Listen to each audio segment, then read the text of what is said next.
où on avait donc, on nous avait indiqué une maison. La maison s'appelait Maman Janie. On part là-bas, on partait là-bas pour prier. La prière de là-bas, c'était bien. Le premier jour, là-bas, on nous avait très bien reçus. Bon, comme ma maman était, parce que sa maladie lui a le manque tourmenté, parce que c'est depuis sa jeunesse. La maman ne pouvait pas lui dire le problème.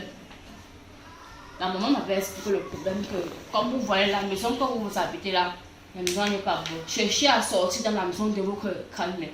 Parce que c'est à moi que la maman s'adressait, parce que sa mère, ma grand-mère, avait attaché ma maman chez elle. Parce que quand ma maman sortait, même, elle prenait ses choses, elle partait habiter dans une maison, elle demande une maison pour habiter. Elle menace la personne qui est à la maison. On chasse encore ma maman, elle rentre encore chez sa mère. Elle repart maintenant du côté de Baranté. On dit que maman va te chercher du côté de Baranté. Elle part du côté de Baranté. Elle arrive, la grand-mère pratique encore, elle rentre encore sur place. Quand elle demandait la maison, elle essaie de prendre la maison. Alors quand je dis, ta mère là, elle va me menacer, elle va pas me laisser, elle va me tuer, pardon. La maman lui a dit, la maman là, celle de Christ nous avait dit, sortez chez votre maman, allez chercher une chambre. Bon, on avait cherché une chambre à côté de la maison de ma grand-mère. On dormait là-bas, on faisait un peu le tour là-bas. Pour que je vous assure, le matin, un mardi, parce que le jour du marché de Bassamba, c'est le mardi, c'était le mardi. Le matin, je pars au marché, elle me donne l'argent, tu achètes les épices, tu mets à la maison pour qu'on puisse préparer avec. J'achète les épices, le bon un peu le tout, je dépose, ça disparaît. Le poisson, le bourg, tout ce qu'on a acheté, ça disparaît. Le piment, ça disparaît. Ça disparaît. On ne savait pour le piment partout, les épices partaient. On était dépassés. Les souris. Hey, il y avait les souris à la maison. Même le propriétaire de la maison nous même mais les souris sont allées chez moi. Elle était dépassée. Et elle connaissait, la voisine connaissait l'histoire de ma grand-mère. Donc, selon ce qu'on nous avait dit après, que ma grand-mère était vampire depuis avant même 90, elle faisait de la sorcellerie. Avant l'an 90, elle faisait de la sorcellerie. On ne savait pas. La nuit, on se couche donc pour dormir. Parce que même le matin, on avait fui la maison, la chambre, on ne dormait plus dans la chambre. Parce que ma maman, des fois, elle rentre de chambre comme ça. Subtilement, elle fait comment le sait pas, entre dans un petit trou. Ça se retrouve au cheveux de lui, elle ne le sait pas. Les souris dans la chambre, elle prend l'eau bénie, elle prie, elle verse. Les souris de la souris deviennent paralysées. Des fois, moi, je restais comme ça, je priais, je chantais. J'étais couchée sur le lit, je chantais pendant que ma maman était dans la cuisine de l'autre côté. Ah, et quand je chantais. Ma grand-mère se réveille, elle a dit qu'il ne faut plus qu'on chante dans sa maison. Je chante plus dans la maison aussi. Je ne gérais pas ça, je chantais seulement. Un tas de mouvements pour vous assurer. La porte s'ouvrait tout seul au fur et à mesure. Personne n'ouvrait la porte, mais je voyais seulement comment la porte s'ouvrait. Je dis que c'est qui, c'est que le feu consume cette porte. Quiconque essaie d'entrer, qu'il mord de la poussière. Elle s'étire dans sa chambre. Est-ce que l'enfant s'est mature aujourd'hui? Elle est encore. Mon oncle reste aussi de son côté. Il dit que ouais, ne fait plus, ne chante plus. Elle a écrit la chanson. Ça nuit, elle n'aime pas la chanson, ne chante plus. Bon, ça n'allait pas. Moi, je savais donc dire que comme c'est comme ça.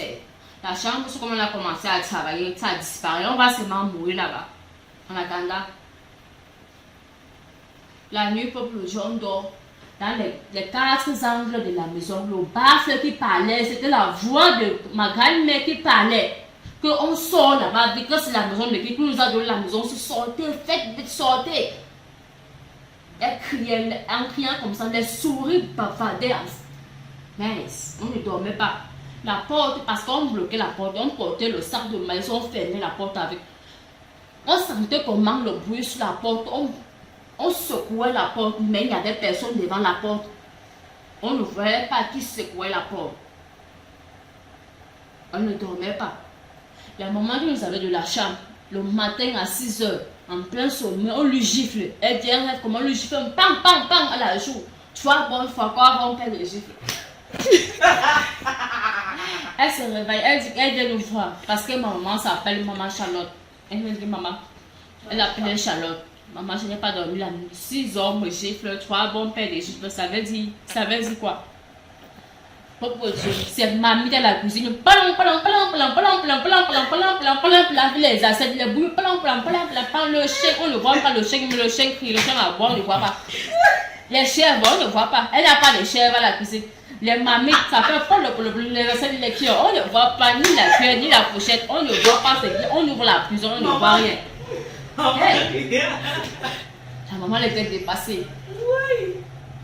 La maman elle était aussi sortie, elle allait chez un chrétien, chez un marabout. Elle ne nous avait pas dit, mais on avait seulement constaté. Le marabout donne donc le remède des versets sous la concession. Elle avait donc versé le remède sous la concession. Ça n'allait pas toujours. Elle menaçait la maman, la voici. Elle menaçait la maman. La maman nous avait dit, ouais, maman, pardon. Ça me va. Chercher encore une autre maison. Pour me voir comment je suis trop menacée, ça ne va pas. Bon, comme ma maman était la maladie, elle avait la rouge, elle faisait ces choses inconsciemment. Je te dois aller voir l'un de mes grands oncles. On lui avait expliqué le problème.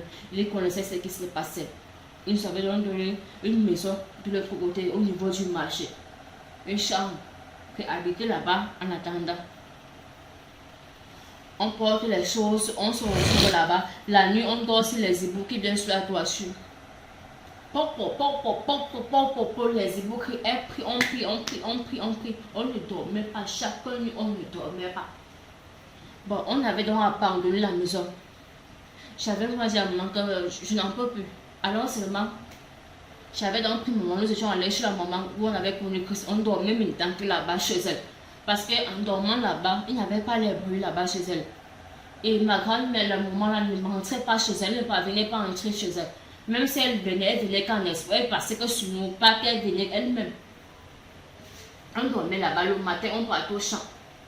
Le matin, le lendemain, on se retrouve, on part au champ. Vers les envois de 9h, 10h. Un gros serpent, même le moment, même Manaton, même sa longueur, sa taille, c'était petit. Tellement gros long, le serpent était venu passer à côté de mes pieds, entrer dans l'eau.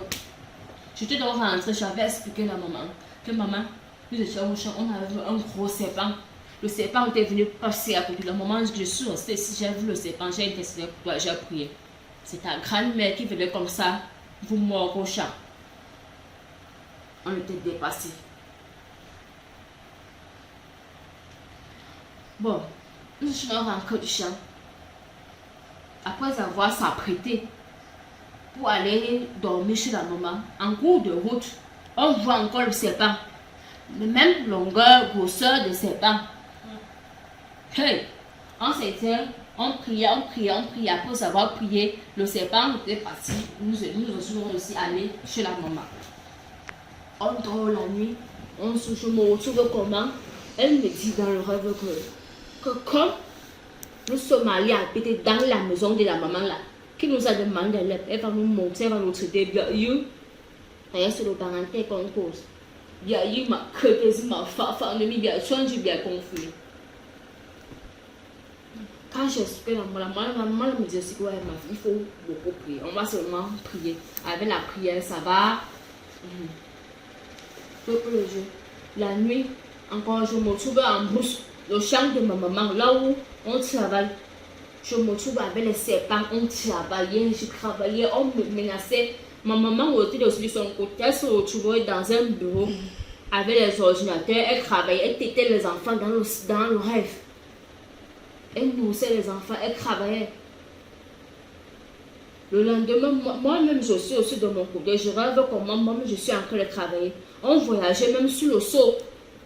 Je m'asseyais sur le seau. Il y avait un homme, c'était un homme, il était devant un seau. J'étais assise derrière lui. On passait vers le marché central. On partait, on voyageait. Bon, la mousse a dit, on partait. Je ne sais pas où on partait. Bon. Mystiquement. Mystiquement. Demain. C'était mystiquement, non, que tu voyageais? Non. Vous voyagez mystiquement, non? Oui.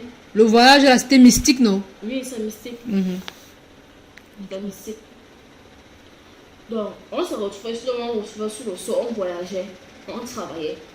Dans la maison, je dors parce que je faisais c'était la nuit, je dormais. Je dormais, je bavardais parce que j'ai l'esprit de bavardage. Je bavarde la nuit, je bavarde comme une folle, je bavarde inconsciemment. Je me rends pas compte de ce que je dis. Quand je me réveille dans le matin, la maman me demande mais qu'est-ce que tu as dit? Tu sais si tu te rappelles de ce que tu as dit la nuit. Je lui avais seulement dit que je me rappelle comment j'ai voyagé. Si je ne fais pas le sacrifice au jour, je ne verse pas le sang. Tu ne vas pas verser le sang. Je lui ai dit que maman, je lui avais dit que maman, je ne connais pas comment on verse le sang. Je ne connais pas comment on fait le sacrifice. C'est où la maman m'avait dit que je fais les voyages, on me fait voyager, donc je fais les voyages de nuit, donc je travaille dans le monde, je fais le monde mystique. Je fais dans un monde mystique, je m'en rends, je ne sais pas, mais je fais le mal, je travaille, je fais même les sacrifices. Maman, je lui avais dit que maman, je ne connaissais, je n'en sais moi rien. Après ça, 1 an, 2 ans, 3 ans, on était toujours dans la prière. J'étais dans la restaurant là, chez ma cousine, chez ma tante, chez la grande soeur de mon défunt papa. Où ma maman m'avait amené à l'âge de 3 mois. Sur le petit frère de mon défunt père l'avait chassé. Je habitais là-bas. C'était la catastrophe, je ne dormais pas la nuit. On m'avait lancé l'insomnie. J'avais les couches de nuit. Ma grand-mère couchait avec moi comme il n'est pas permis. Je persévérais toujours dans la prière. J'étais toujours dans la prière, je persévérais. Les mal de pied, on m'avait lancé le mal de pied. Elle m'avait dit dans le rêve, elle m'avait dit une fois que le Dieu, mon Dieu est petit. C'est petit. Tout ce qu'on fait là, c'est petit, c'est un petit Dieu. Elle soit pas, ça passe le grand frère, ça dépasse. Bon, j'étais dépassée parce que je jeûnais. Je pouvais jeûner même 3 à 4 fois par semaine. À sec que je ne mangeais pas, je ne buvais pas l'eau. Parce que j'étais dépassée. Parce qu'elle m'avait dit que la nuit, qu'elle attachait même ma gorge, ma voix s'est bloquée. Même le français, je ne vais pas causer, même le français, je n'ai pas le droit de causer, même le français, je ne vais pas causer.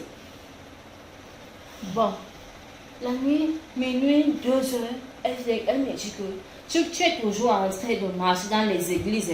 Ok, on va voir. J'étais enterrée dans ma pierre où je travaille, j'étais enterrée là-bas. Tu es au cheveux de mon lit, tu es couché, je suis couché sur toi, tu es au cheveux de mon lit. Tu es dans mes crânes derrière, tu es derrière la cuisine. J'étais enterré derrière la cuisine. Derrière la grande maison, j'étais encore enterré là-bas. Sors alors, on voit. Hey. Mais c'est triste. C'est triste. On te dit qu'on t'a enterré dans des pierres. Et la pierre, c'est quand elle est enterrée dans la pierre, pour sortir dans cette pierre, ce n'est pas facile. Elle m'a enterré derrière la maison, dans cette trappe. Je suis derrière sa maison. Je suis là où elle lave les malades. Là où elle lave les malades, il y a un serpent là-bas. Il y a un gros serpent qui est couché sur moi là-bas. Sors alors, on voit. Elle m'avait dit que sors alors, on voit. Je dis que c'est Dieu, sors, on va voir. Elle me fait comment il va te crever. Tu vas voir, on va voir où ça va arriver. J'avais donc appelé la maman parce que j'étais rentrée sur le. J'avais appelé maman, je lui avais expliqué. Elle m'avait dit, ma fille, il faut seulement prier. Il faut prier. Ma mission, mon côté, il faut prier. Ta grand-mère, elle est tellement méchante. Elle est trop méchante. Je vous assure, dans toute Bassamba, il n'y a pas son rival. Elle la number one. Donc, on parle du vampirisme, la sorcellerie. Tous les habitants du village, on parle d'elle. Elle ne peut pas, si elle part en cours de route, même ses 100 francs ou ses 25 francs tombent, on ne peut pas ramasser. 2 fois, quand ça tombait, même, on disait que maman, ton argent est tombé. Celui où ça va prendre l'argent, aller le donner dans sa paume de main, à moins que c'est un enfant. Si c'est une grande personne, elle dit que par là, on prenait, vous me donnez, on va refuser. On ne touchait pas sa chose. On n'entrait pas chez elle n'importe comment. On n'avait jamais volé sa chose. Tous les gens, les habitants du village Bassamba avaient peur d'elle. Bon. Je mettais donc. Le lendemain, on m'avait donc demandé d'aller dans une église en Dorbon, derrière l'immeuble Kamler, chez un prophète qu'on appelait le prophète Ferdinand Ekanet. Son église est située derrière un Dorbon, derrière l'immeuble Kamler. J'étais donc allé là-bas. Mon premier culte que j'avais fait parce qu'il sortait de Yaoundé Ngouabang. J'étais donc arrivé là-bas le premier jour. J'étais assise, Je ne connaissais pas parce que je ne faisais pas moi les trucs des églises éveillées. Je ne connaissais pas moi les histoires. Quand on s'assoit, après on se lève, on chante. Ma manière de prier, c'était différent. Donc je vous assure, j'avais reçu une notion pas possible. Un jour, j'étais rentrée la même nuit. C'est comme si on avait seulement appuyé le bouton d'alerte sur ma grand-mère. C'est comme si... Bon, elle m'avait dit que comme tu es allé sur le père là, sur le prophète là, tu appelles quel prophète? Je vais filer avec toi maintenant. Quand j'appelle la maman me dit que non, maman, ce que je suis en train de voir, la Lucie, c'est fort. Reviens au village. Reviens, rentre encore, reviens encore avec là. Je rentre, c'est où j'étais encore rentrée. Seigneur. De 1 an, 2 ans, 3 ans. 4e année, je lui avais dit, maman, je ne peux pas voir continuer d'habiter au village. Je fais quoi au village? L'école, je n'ai pas plus à l'école. Le commerce, je ne fais pas. On dit qu'apprendre l'informatique, pour ne pas rester comme ça, je pars pour apprendre. Elle dit que je ne perds pas le temps. On me dit, entre dans le pari, il faut, tu apprends, tu fais, ça va te rapporter de l'argent. J'étais donc entrée aussi dans le pari foot pour travailler. J'apprenais 1 à 2 mois, je travaillais déjà. Le frère avec qui je travaillais, lorsqu'il sortait le matin, s'il prenait 10 000 le matin, il va venir trouver le manquant de 20 000. Qu'il y avait un manquant de 10 000, le supplice de 10 000. Il me demandait, mais ma soeur, l'argent est passé. Je dis, mon frère, je n'ai pas fait les manquants, je n'ai pas fait de roi sur le ticket d'un client.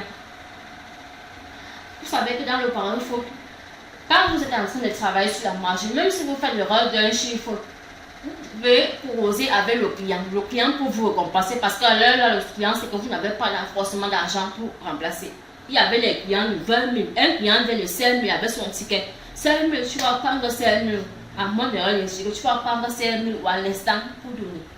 C'est comme ça donc que je causais avec le client.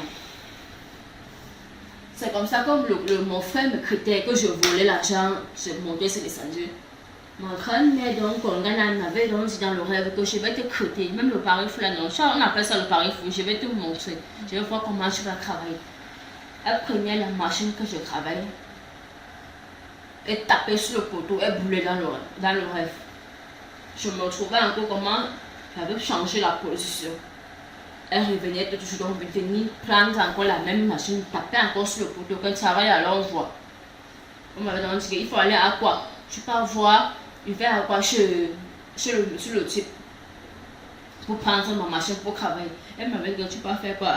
Qui va me d'abord te recevoir là-bas? C'est ma grand-mère qui me dit comme ça la nuit. Que tu peux faire quoi? À quoi? C'est pour faire quoi? Chercher qui là-bas? Ne perds même pas le temps.